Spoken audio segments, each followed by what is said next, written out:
ಕರಿಮಣಿ ಮಾಲೀಕ ಕಾಣೆಯಾಗಿದ್ದಕ್ಕೆ ಪತ್ನಿ ಕಂಗಾಲಾಗಿದ್ದಾರೆ.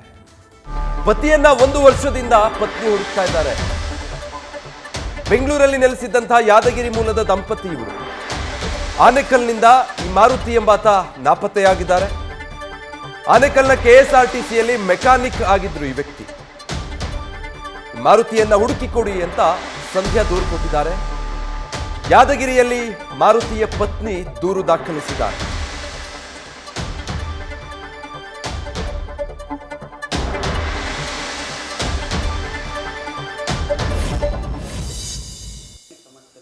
ನನ್ನ ಹೆಸರು ಸಂಧ್ಯಾ ಅಂತೇಳಿ, ನನ್ನೂರು ರಾಯಚೂರು. ನಾನು ಮದುವೆ ಆಗಿ 2013 11 ವರ್ಷ ಆಯಿತು ಮದುವೆ ಆಗಿ. ನನಗಿಬ್ಬರು ಗಂಡು ಮಕ್ಕಳು. ನನ್ನ ಗಂಡನ ಹೆಸರು ಮಾರುತಿ ಅಂತೇಳಿ. ಅವರು ಆನೇಕಲ್ ಡಿಪೋಲಿ KSRTC ಮೆಕ್ಯಾನಿಕ್ಕು. ಈಗ ಅವ್ರಿಗೆ ಜಗಳ ಬಂದುಬಿಟ್ಟು ಒಂದು 6 ವರ್ಷದಿಂದ ಜಗಳ, ಫ್ಯಾಮಿಲಿ ಮ್ಯಾಟ್ರಲ್ಲಿ ಜಗಳ ಆಗಿತ್ತು. ಈಗ ಅವರು ನಾನು ಜೀವನಾಂಶಕ್ಕೆ ಹಾಕಿದ್ದು ಕೋರ್ಟಲ್ಲಿ ನಡೆದು 3 ವರ್ಷ ಆಯಿತು. ಅಲ್ಲಿಂದ ನನಗೆ ಯಾವುದೋ ಜೀವನಾಂಶ ಇಲ್ಲ ಅವನ ಕಡೆಯಿಂದ. ಅವನಿಗೆ ಹುಡುಗಿಯರು ಅಫೇರ್ ಇತ್ತು, ಜೂಜಾಡ್ತಿದ್ದ, ಎಲ್ಲದನ್ನು ಕೆಟ್ಟ ಹವ್ಯಾಸಗಳು ಇದ್ದವು. ಹಂಗಾಗಿ ನಮ್ಮಿಬ್ಬರ ಮಧ್ಯೆ ಜಗಳ ಬಂತು. ಹಾಗೆ ವರದಕ್ಷಿಣೆ ತೊಗೊಂಡು ಬಾ ಅಂತೇಳಿ ನನಗೆ ಕಿರುಕುಳ ಕೊಡ್ತಿದ್ದ, ಹೊಡಿತಿದ್ದ, ಬಡಿತಿದ್ದ ಎಲ್ಲ ಬಂದ್ಬಿಟ್ಟು. ಇವಾಗ ಅದಕ್ಕೋಸ್ಕರ ನಾನು ಬಂದು ನನ್ನ ತವ್ರ ಮನೇಲಿ ಇದ್ದೀನಿ. ಈಗ ನನಗೆ ಅವ್ನು ಸಿಗಬೇಕು. 1 ವರ್ಷದಿಂದ ಅವ್ನು ಎಲ್ಲೂ ಇಲ್ಲ, ಕಾಣ್ತಾ ಇಲ್ಲ.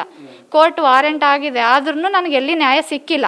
ನಾನು ಎಲ್ಲ ಕಡೆ ಸುತ್ತಾಡ್ತಾ ಇದ್ದೀನಿ ಅವ್ನು ಹುಡ್ಕೊಂಡು, ಎಲ್ಲೂ ಸಿಕ್ಕಿಲ್ಲ. ಅದಕ್ಕೋಸ್ಕರ ನಾನು ಈಗ ಮೀಡಿಯಾ ಮುಂದೆ ಬಂದಿದ್ದೀನಿ. ವರದಕ್ಷಿಣೆ 2 ಲಕ್ಷ, 1 ಬೈಕು, 3 ತೊಲೆ ಬಂಗಾರ ಕೊಟ್ಟಿದ್ದೀನಿ.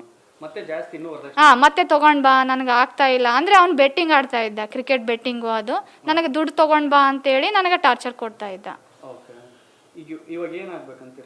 ಇವಾಗ ನನಗೇನಿಲ್ಲ, ನನಗೆ ನನ್ನ ಮಕ್ಕಳಿಗೆ ನನಗೆ ಏನಾದರೂ ಜೀವನಕ್ಕೆ ಬೇಕು. ನಾನು ಎಷ್ಟು ದಿನ ಅಂತೇಳಿ ನನ್ನ ಮಕ್ಕಳನ್ನ ಸಾಕಬೇಕು. 2 ಮಕ್ಕಳಿದಾವೆ, ಗಂಡು ಮಕ್ಕಳು. 10 ವರ್ಷದವನೊಬ್ನು, 6 ವರ್ಷದವನೊಬ್ನು. ಈಗ ಅವ್ನು ಸ್ಕೂಲು, ಅದು ನನಗೆ ಜೀವನ ಕಷ್ಟ ಆಗಿದೆ. ಗೊತ್ತಿಲ್ಲ, ಮಾಹಿತಿ ಇಲ್ಲ. ನಾನು ಅವ್ನು ಹುಡ್ಕೊಂಡು ಬೆಂಗಳೂರು ಹೋಗಿ ಬಂದೆ, ಅವ್ರ ಊರಿಗೆ ಎಕ್ತಾಪುರ್ಗೆ ಹೋಗಿ ಬಂದೆ. ಎಲ್ಲ ಕಡೆ ಹೋದ್ರು ನನ್ನ ವಿರುದ್ಧನೇ ನನಗೆ ಉಲ್ಟಾ ಕೇಸ್ ಕೊಟ್ಟರು. ಅವನು ನೀನೇ ಏನೋ ಮಾಡಿದ್ಯಾ ಅಂತೇಳಿ ಕೇಸ್ ಕೊಟ್ಟರು. ಅವನು ಎಲ್ಲೂ ಸಿಗ್ತಾ ಇಲ್ಲ. ಇವಾಗ ನಿಮ್ಮ ಯಜಮಾನ್ರಿಗೆ ಕಾಣ್ತಾ ಇಲ್ಲಲ್ಲ, ನಿಮ್ಗೆ ಯಾರ ಮೇಲಾದ್ರೂ ಅನುಮಾನ ಇದೆಯಾ? ನನಗೆ ಅವ್ರ ಮನೆಯವರೇ ಬಚ್ಚಿಟ್ಟಿದ್ದಾರಂತ ಅನುಮಾನ ಇದೆ. ಅವ್ರ ಅತ್ತೆ, ಸೋದರ ಅತ್ತೆ, ಅವ್ರ ಅಜ್ಜಿ, ಅವ್ರ ಫ್ಯಾಮಿಲಿನೇ. ಅವ್ರ ಶರಣಮ್ಮ ಅಂತೇಳಿ, ಶರಣಮ್ಮ ತಳವಾರ ಅಂತೇಳಿ, ಅವ್ರ ಅಜ್ಜಿ ಸೋಮವ್ವ ಅಂತೇಳಿ.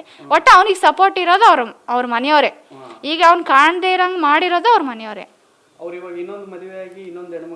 ಇದ್ದಾರೆ. ನನಗೆ ಅಷ್ಟು ಮಾಹಿತಿ ಇಲ್ಲ, ಬಟ್ ಇನ್ನೊಂದು ಹುಡುಗಿ ಜೊತೆ ಓಡೋಗಿದ್ದಾನಂತ ಗೊತ್ತು. ಡೀಟೇಲ್ಸ್ ಕೊಡ್ತಾರೆ ನಮ್ಮ ಪ್ರತಿನಿಧಿ ಶ್ರೀಕಾಂತ್. ಈಗ ಯುವತಿ ನೇರ ಪತಿಯ ಮನೆಯವ್ರ ಮೇಲೆ ಆರೋಪ ಮಾಡ್ತಿದ್ದಾರೆ. ಏನು ಕಾರಣ ಗೊತ್ತಾಗ್ತಾ ಇದೆಯಾ? ಸಂಸಾರದಲ್ಲಿ ವಿರಸ ಇತ್ತಾ? ಯಾವ ಕಾರಣಕ್ಕೆ ನಾಪತ್ತೆಯಾಗಿದ್ದಾರೆ? ಯುವತಿ ಆರೋಪದಲ್ಲಿ ಸತ್ಯ ಇರೋ ಹಾಗೆ ಕಾಣುತ್ತಾ? ವಿಜಯ್, ಈ ಒಂದು ಯುವತಿಯನ್ನ, ಸಂಧ್ಯಾ ಅನ್ನುವಂಥ ಯುವತಿಯನ್ನ 2013ರಲ್ಲಿ ಯಾದಗಿರಿ ಜಿಲ್ಲೆ ಸುರಪುರ ತಾಲೂಕಿನ ಕೆಂಬಾವಿ ಹತ್ರ ಇರುವಂತ ಎಕ್ತಾಪುರ ಗ್ರಾಮಕ್ಕೆ ಮದುವೆ ಮಾಡಿ ಕೊಟ್ಟಿರ್ತಾರೆ.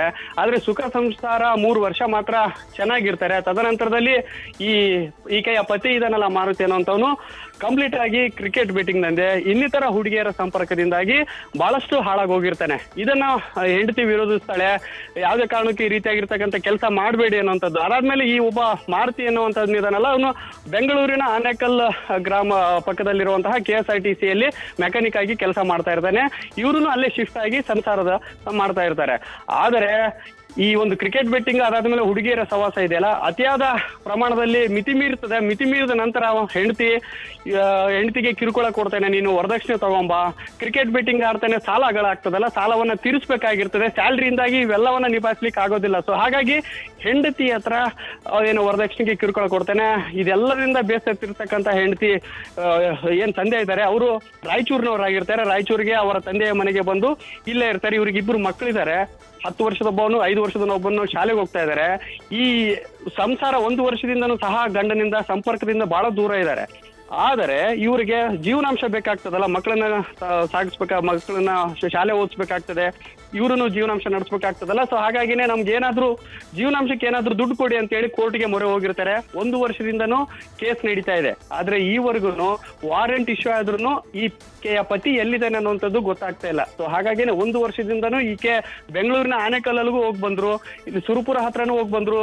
ಆತ ಎಲ್ಲೆಲ್ಲಿ ಇರ್ಬೋದು ಅನ್ನೋಂಥ ಸುಳಿವು ಸಿಗ್ತದಲ್ಲ, ಎಲ್ಲೆಲ್ಲನೂ ಹೋಗಿ ಬಂದ್ರು ಸಹ ಈವರೆಗೂ ಪತಿ ಯುವತಿ ಮಾರುತಿ ಎಲ್ಲಿದ್ದಾನೆ ಅನ್ನೋಂಥದ್ದು ಗೊತ್ತಾಗ್ತಾ ಇಲ್ಲ. Okay. ಇದಕ್ಕೆ ಕಾರಣ ಅಂತಂದ್ರೆ ಈಕೆಯ ಅತ್ತೆ ಶರಣಮ್ ಅನ್ನೋಂಥವ್ರು, ಅದಾದ್ಮೇಲೆ ಇನ್ನಿತರ ಆತನ ಮನೆಯವರು ಇದಾರಲ್ಲ ಅವರಿಂದನೇ ಈತನ ಪ್ರಾಣಕ್ಕೆ ಏನಾದ್ರೂ ಹಾನಿ ಆಗಿರುವಂತಹ ಸಾಧ್ಯತೆ ಇದೆ ಅನ್ನೋಂಥ ಒಂದು ಅಂಶವನ್ನ ಹೇಳ್ತಾ ಇದ್ದಾಳೆ. ಈಕೆ ಎಲ್ಲಿ ಹೋದ್ರೂ ಸಹ ಈಕೆಗೆ ಪತಿ ಸಿಗದೆ ಇರೋದು, ನನ್ನ ಗಂಡ ಬೇಕು ಅನ್ನೋಂಥದ್ದು 1 ವರ್ಷದಿಂದ ಓಡಾಡ್ತಾ ಇರ್ತಕ್ಕಂಥದ್ದು ದುರಂತ ಅನ್ನುವಂತ ಸಂಗತಿ.